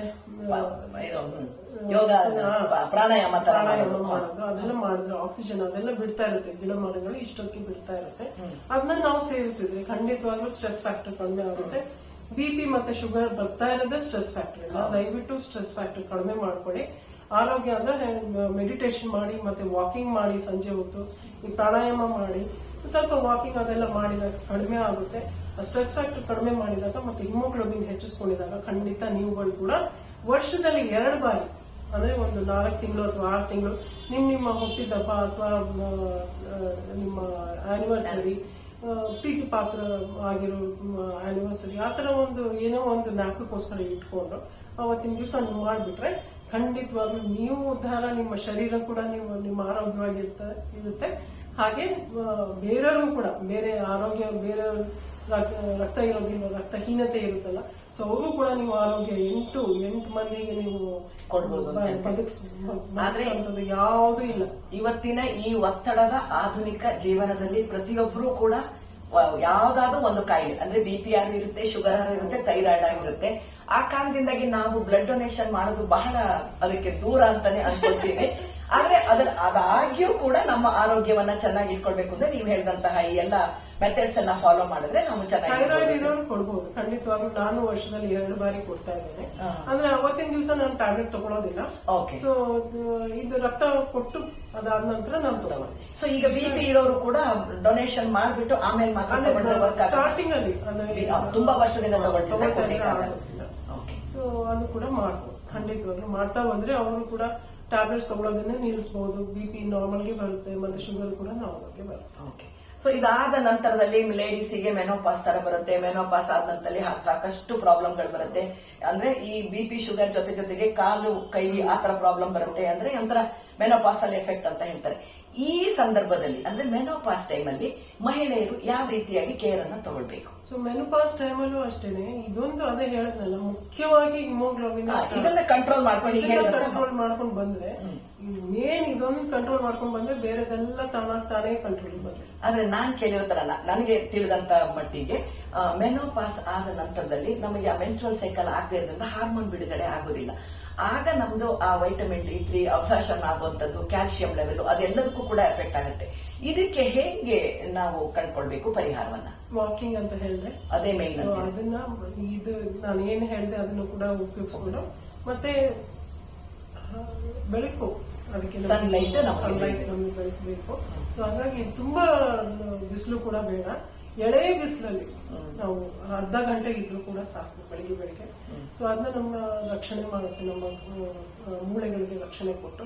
ಇದೊಂದು ಆರ್ಥರೈಟಿಸ್ ಆತರ ಒಂದು ಎಲ್ಲ ಇದ್ರೆ ಅದಕ್ಕೆಲ್ಲ ತಡೆಗಟ್ಟೆ. ಯಾಕಂದ್ರೆ ಎಲ್ಲ ಮಹಿಳೆಯರು ಬಳಲ್ತಿರುವುದೇ ಅದನ್ನಲ್ವಾ. ಮೆನೋಪಾಸ್ ಆದ ತಕ್ಷಣ ಆಸ್ಟಿಯೋ ಆರ್ಥರೈಟಿಸ್ ಬಿಗಿನಿಂಗ್, ಮೇಡಮ್ ನೀವು ಈ ತರ ನಡೀರಿ, ವೈಟಮಿನ್ ತಗೊಳ್ಳಿ, ಕ್ಯಾಲ್ಸಿಯಂ ತಗೊಳ್ಳಿ, ಎಲ್ಲದಕ್ಕೂ ಮಾತ್ರೆಯಿಂದಲೇ ನಾವು ಬದುಕೋ ತರ ಆಗಿದೆ ಇವಾಗಿನ ಕಾಲದಲ್ಲಿ. ಅದಕ್ಕೆ ನ್ಯಾಚುರಲ್ ಆಗಿ ನಾನು ಹೇಳಿದ್ನಲ್ಲ, ಸನ್ಲೈಟ್, ಸೂರ್ಯ ಕಿರಣಗಳು ತಗೊಳ್ಳೇಬೇಕು ನಾವು. ಅದಕ್ಕೆ ಒಂದು ಅರ್ಧ ಗಂಟೆ ಬೆಳಿಗ್ಗೆ ಒಂದು ವಾಕಿಂಗ್, ಒಂದು ಸೂರ್ಯ ಕಿರಣ ಇದ್ದಾಗ ವಾಕಿಂಗ್ ಮಾಡಿದ್ರೆ ಅದು ಖಂಡಿತವಾಗಿ ಒಂದು ಉಪಯೋಗ ಬರುತ್ತೆ. ಬಹಳಷ್ಟು ನಮ್ಮನ್ನು ಎಜುಕೇಟ್ ಮಾಡಿದ್ರಿ ಅಂತ ಅನ್ಕೊಳ್ತೀವಿ. ಅಂದ್ರೆ ಎಲ್ರಿಗೂ ಕೂಡ ಗೊತ್ತಿರುತ್ತೆ ಈ ರಕ್ತದಲ್ಲಿ ಹೀಗೆ ಮಾಡ್ಬೇಕು, ಬೀಟ್ರೂಟ್ ಅಲ್ಲಿ ಇದೆ, ಕ್ಯಾರೆಟ್ ಅಲ್ಲಿ ಇದೆ, ಎಲ್ಲ ಗೊತ್ತಿರುತ್ತೆ. ಆದ್ರೆ ಅಳವಡಿಸ್ಕೊಳ್ಳೋದಿಲ್ಲ. ಅಂದ್ರೆ ನಾನು ಹೇಳೋದು, ತಾನು ಮಹಿಳೆ ಮನೆಯದ ಒಂದು ಜವಾಬ್ದಾರಿಯಿಂದಾಗಿ ತನ್ನನ್ನ ತಾನು ನೆಗ್ಲೆಕ್ಟ್ ಮಾಡ್ಕೊಳ್ತಾಳೆ. ಸೊ ಅದನ್ನ ಮಾಡಬಾರ್ದು. ಅವಳಿಗೆ ಅಂತಾನೆ ಒಂದಷ್ಟು ಟೈಮ್ ಅನ್ನ ಕೊಟ್ಕೊಂಡು ನೀವು ಹೇಳಿದಂತಹ ಮೆಥಡ್ಸ್ ಅನ್ನು ಫಾಲೋ ಮಾಡಿದ್ರೆ ತಕ್ಕ ಮಟ್ಟಿನ ಆರೋಗ್ಯವನ್ನ ಕಾಪಾಡ್ಕೊಳ್ಬಹುದು ಅಂತ ಹೇಳ್ತೀವಿ. ಬಹಳ ಉತ್ತಮವಾದಂತಹ ಅಂಶಗಳನ್ನ ನಮಗೆ ಕೊಡ್ಸಿರಿ. ಒಟ್ಟಾರೆಯಾಗಿ ಈ ಎಪಿಸೋಡ್ ಮೂಲಕ ನಮ್ಮೆಲ್ಲ ಗೆಳತಿಯರಿಗೆ ಒಂದು ಶಾರ್ಟ್ ಟರ್ಮ್ ಅಂದ್ರೆ ಏನು ಹೇಳಲಿಕ್ಕೆ ಬಯಸ್ತೀವಿ? ಶಾರ್ಟ್ ಟರ್ಮ್ ಕೀಸ್ ಅಂತ ಹೇಳ್ತೀವಲ್ಲ, ಅದರ ಕೀವರ್ಡ್ಸ್. ದಯವಿಟ್ಟು ನಿಮ್ಮ ಆರೋಗ್ಯ ನಿಮ್ಮ ಕೈಯಲ್ಲಿದೆ. ಯಾಕಂತ ಹೇಳಿದ್ರೆ ನೀವು ಚೆನ್ನಾಗಿದ್ರೆ ಖಂಡಿತವಾಗ್ಲೂ ನಿಮ್ ಸಂಸಾರ ಚೆನ್ನಾಗಿರುತ್ತೆ. ನೀವು ಅಕ್ಕಪಕ್ಕದವ್ರಿಗೂ ಕೂಡ ಇದನ್ನ ನೀವು ಹೇಳ್ಬಹುದು. ಮತ್ತೆ ಪರಿಪಾಲನೆ ಖಂಡಿತವಾಗ್ಲೂ ಮಾಡಿ ನೀವು ಇನ್ನಷ್ಟು ಖುಷಿಯಾಗಿ ಇರ್ತೀರಾ, ಲವಲವಿಕೆಯಾಗಿ ಇರ್ತೀರಾ. ದಯವಿಟ್ಟು ಇದನ್ನ ಫಾಲೋ ಮಾಡಿ. ಅದೇ ನನ್ನ ಒಂದು ಬೇಡಿಕೆ. ಬೇಡಿಕೆ ಅಷ್ಟೇ, ಸಲಹೆ ಇದು. ಅಂದ್ರೆ ಎಲ್ರಿಗೂ ಗೊತ್ತಿರುತ್ತೆ, ಆದ್ರೆ ಮಾಡ್ಕೊಳ್ತೀರಲ್ಲ. ಸೊ ಅದನ್ನ ಮಾಡುವಂತವರು ಆಗಬೇಕು ಅಂತ ಹೇಳ್ತೀರಾ. ಬಹಳ ಉತ್ತಮವಾದಂತಹ ಮಾಹಿತಿಯನ್ನ ಕೊಟ್ಟಿದ್ದೀರಾ. ನಾನು ಈ ಒಂದು ಚಾನೆಲ್ ಶುರು ಮಾಡಿದಾಗ ನಾನು ಅನ್ಕೊಂಡಿದ್ದೆ, ನನಗೆ ಗೊತ್ತಿರ್ತಕ್ಕಂತಹ ಆತ್ಮೀಯರು, ಫ್ರೆಂಡ್ಸ್, ಟ್ಯಾಲೆಂಟೆಡ್ ಪೀಪಲ್ ಅನ್ನ ನಾನು ಜನಗಳಿಗೆ ಶೋಕೇಸ್ ಮಾಡಿ ಅವರಲ್ಲಿರ್ತಕ್ಕಂತಹ ಸಾಧನೆ. ಈಗ ನೋಡಿ, ನಿಮ್ಮ ವೈದ್ಯ ವೃತ್ತಿಯಲ್ಲಿ ನೀವು ಅನೇಕರ ಬಾಳಿಗೆ ಬೆಳಕಾಗಿದ್ದೀರಿ. ಇವತ್ತು ಜನರಲ್ ಆಗಿ ಒಂದಷ್ಟು ಸಲಹೆ ನಮ್ಮೆಲ್ಲ ಗೆಳತಿಯರಿಗೆ ಕೊಟ್ಟಿದ್ದೀರಿ. ಸೊ ನಾನೊಂದು ಇದನ್ನ ಹಮ್ಮಿಕೊಂಡಿದ್ದೇನೆ. ನಿಮಗೆ ಏನ್ ಅನ್ನಿಸ್ತಾ ಇದೆ ನಮ್ಮ ಒಂದು ಈ ಕಾರ್ಯಕ್ರಮ? ಒಳ್ಳೆ ಕೆಲಸ ಮಾಡ್ತಾ ಇದ್ದೀರಾ. ಮನೇಲೆ ಕೂತ್ಕೊಂಡು ಎಲ್ಲರಿಗೂ ಕೂಡ ಒಂದು ಒಳ್ಳೆ ಒಂದು ವಿಚಾರವನ್ನು ತಲುಪಿಸ್ತಾ ಇದ್ದೀರಾ. ಸೊ ಇದನ್ನ ಅವರು ಅಳವಡಿಸ್ಕೊಂಡ್ರೆ ಇದಕ್ಕಿಂತ ಮಹಾಪುಣ್ಯ ಇನ್ಯಾವುದೂ ಇಲ್ಲ. ಅದು ನಿಮ್ದು ಇಷ್ಟು ಒಂದು ಬಿಸಿ ಶೆಡ್ಯೂಲ್ ಅಲ್ಲಿ ಇದ್ದಾಗ್ಯೂ ಕೂಡ ನಾನು ಕೇಳಿದೆ ಅಂತ ನನ್ನ ಜೊತೆ ಬಂದು ನನ್ನ ಗೆಳತಿಯರಿಗೆ ಈ ಒಂದಿಷ್ಟು ಮಾಹಿತಿಯನ್ನ ಕೊಟ್ಟಿದ್ದಕ್ಕಾಗಿ ನಮ್ಮೆಲ್ಲ ಗೆಳತಿಯರ ಪರವಾಗಿ ತಮಗೆ ಪೂರ್ವಕವಾದಂತಹ ಧನ್ಯವಾದಗಳನ್ನ ಅರ್ಪಿಸ್ತೀನಿ ಡಾಕ್ಟರ್ ಅವರೇ. ಮುಂದಿನ ಇನ್ನೊಂದಷ್ಟು ಸಂಚಿಕೆಗಳಲ್ಲಿ ಬನ್ನಿ, ಬೇರೊಂದಷ್ಟು ವಿಷಯಗಳ ಬಗ್ಗೆ ನಮ್ಮೆಲ್ಲ ಗೆಳತಿಯರಿಗೆ ಮಾಹಿತಿಯನ್ನ ಕೊಡಿ ಅಂತ ನಿಮ್ಮಲ್ಲಿ ನಾನು ರಿಕ್ವೆಸ್ಟ್ ಮಾಡ್ಕೊಳ್ತಾ ಇದ್ದೇನೆ. ಖಂಡಿತವಾಗ್ಲೂ ಮುಂದಿನ ದಿನಗಳಲ್ಲಿ ಇನ್ನೊಂದು 4 ಎಪಿಸೋಡ್ ಅನ್ನ ನಾವು ಮಾಡೋಣ. ವಿಶೇಷವಾದಂತಹ ಮಾಹಿತಿಯನ್ನ ನೀಡಿ ಅಂತ ಕೇಳ್ಕೊಳ್ತೀನಿ ಡಾಕ್ಟರ್. ಕೇಳಿದ್ರಲ್ವಾ ಗೆಳತಿಯರೇ ಕಾರ್ಯಕ್ರಮ ಹೇಗಿದೆ ಅಂತ? ಆಕ್ಚುಲಿ ಮನೆಯಲ್ಲೇ ಸಿಗುವಂತಹ ಆಹಾರ ಪದಾರ್ಥಗಳನ್ನ ನಮ್ಮ ಜೀವನದಲ್ಲಿ ಅಳವಡಿಸಿಕೊಳ್ಳೋದ್ರಿಂದ ನಮ್ಮ ಶರೀರವನ್ನ ಸದೃಢವಾಗಿಟ್ಕೋಬಹುದು. ಎಂತಹ ಸುಲಭವಾದಂತಹ ಉಪಾಯವನ್ನ ಕೊಟ್ರು. ಯಾರು ಕೇಳಿದ್ರು ಎಲ್ಲಿ ನೋಡಿದ್ರು ನಮ್ಗೆ ಬೀಟ್ರೂಟ್ ಸಿಗುತ್ತೆ, ಅದನ್ನ ಅಳವಡಿಸ್ಕೊಳ್ಳಿ, ದಿನ ಬೆಳಗ್ಗೆ ತಿನ್ನಿ ಅಂತ ಹೇಳ್ತಾರೆ. ಬೆಳಗ್ಗೆ ಆಗಿದ್ರೆ ಆ ನಂತರದಲ್ಲಾದ್ರು ಅದನ್ನ ಗ್ರೇಟ್ ಮಾಡಿಬಿಟ್ಟು ನೀವು ಮೊಸರು ಜೊತೆಗೆ ಸೇರಿಸಿ ಕುಡೀರಿ ಅಂತ ಹೇಳಿದ್ರು. ಹಾಗೇನೆ ಒಂದು ಈ ಹೆಸರು ಕಾಳು ನೆನೆಸ್ಬಿಟ್ಟು ಅದನ್ನ ಮೊಳಕೆ ಬರಿಸಿ ಅದನ್ನ ತಗೊಳ್ಳಿದ್ರು. ಆಮೇಲೆ ಡ್ರೈ ಫ್ರೂಟ್ಸ್, ಇದು ಕೂಡ ಮುಖ್ಯವಾದ ಅಂಶ. ಈ 3 ನೀವು ಅಳವಡಿಸಿಕೊಂಡಿದ್ದಾಗಿ ನಿಮ್ಮ ಆಮೇಲೆ ನೀವು ಟೆಸ್ಟಿಗೆ ಹೋದಾಗ ನಿಮ್ಮ ಹಿಮೋಗ್ಲೋಬಿನ್ ಮೇಲಿರುತ್ತೆ. ಹಿಮೋಗ್ಲೋಬಿನ್ ಮೇಲಿದ್ದಾಗ ನಿಮಗೆ ಎನರ್ಜಿ ಜಾಸ್ತಿ ಆಗುತ್ತೆ. ಎನರ್ಜಿ ಜಾಸ್ತಿ ಆದಾಗ ಮನೆಯಲ್ಲಿ ಇನ್ನಷ್ಟು ಎನರ್ಜಿಯಿಂದ ಕೆಲಸ ಮಾಡಬಹುದು. ಹಾಗಾಗಿ ನಿಮ್ಮ ಆರೋಗ್ಯ ನಿಮ್ಮ ಕೈಯಲ್ಲಿದೆ. ನೀವು ಈ ಮನೆಯಲ್ಲಿ ಇರ್ತಕ್ಕಂತಹದನ್ನೇ ಉಪಯೋಗಿಸಿಕೊಂಡು ನಿಮ್ಮ ಆರೋಗ್ಯವನ್ನ ಕಾಪಾಡಿಕೊಳ್ಳಿ. ಮತ್ತೆ ಜೊತೆಗೆ ವಾಕಿಂಗ್ ಅನ್ನ ಅಳವಡಿಸಿಕೊಳ್ಳಿ ಅಂತ ಹೇಳಿದ್ರು. ಬಿಸಿಲು ಬೀಳೋದ್ರಿಂದ ನಿಮ್ಮ ಮೈಗಳಿಗೆ ವಿಟಮಿನ್ ಡಿ ಬಂದಾಗ ಕ್ಯಾಲ್ಸಿಯಂ ಅಬ್ಸಾರ್ಪ್ಷನ್ ಚೆನ್ನಾಗಾಗುತ್ತೆ. ಹಾಗಾಗಿ ಅದನ್ನ ಅಳವಡಿಸಿಕೊಳ್ಳಿ. ಜೊತೆಗೆ ಒತ್ತಡದಿಂದ ಮುಕ್ತರಾಗ್ಲಿಕ್ಕೆ ಒಂದಷ್ಟು ಯೋಗ ಪ್ರಾಕ್ಟೀಸ್ ಮಾಡಿ, ಪ್ರಾಣಾಯಾಮ ಮಾಡಿ, ಮೆಡಿಟೇಷನ್ ಮಾಡಿ ಸಂಜೆ ಹೊತ್ತಿನಲ್ಲಿ ಅಂತ ಕೂಡ ಅತ್ಯುತ್ತಮವಾದಂತಹ ಸಲಹೆಗಳನ್ನ ಕೊಟ್ಟರು ಡಾಕ್ಟರ್ ಶ್ರೀಲತಾರವರು. ಇದನ್ನೆಲ್ಲ ನಮ್ಮ ಜೀವನದಲ್ಲಿ ಅಳವಡಿಸಿಕೊಳ್ಳೋಣ, ನಮ್ಮ ಆರೋಗ್ಯವನ್ನ ಚೆನ್ನಾಗಿಟ್ಕೊಳ್ಳೋಣ ಅಂತ ಹೇಳ್ತಾ ಮುಂದಿನ ದಿನಗಳಲ್ಲಿ ಡಾಕ್ಟರ್ ಅವರಿಂದ ಇನ್ನೊಂದಷ್ಟು ಮಾಹಿತಿಯನ್ನ ಪಡ್ಕೊಳ್ಳೋಣ ಅಂತ ಹೇಳ್ತಾ ಮುಂದಿನ ಸಂಚಿಕೆಯಲ್ಲಿ ಮತ್ತೊಮ್ಮೆ ಡಾಕ್ಟರ್ ಅವರನ್ನೇ ಭೇಟಿಯಾಗೋಣ ಅಂತ ಹೇಳ್ತಾ ಇವತ್ತಿನ ಕಾರ್ಯಕ್ರಮವನ್ನು ಇಲ್ಲಿಗೆ ಮುಕ್ತಾಯ ಮಾಡ್ತಾ ಇದ್ದೇನೆ. ನಮಸ್ಕಾರ.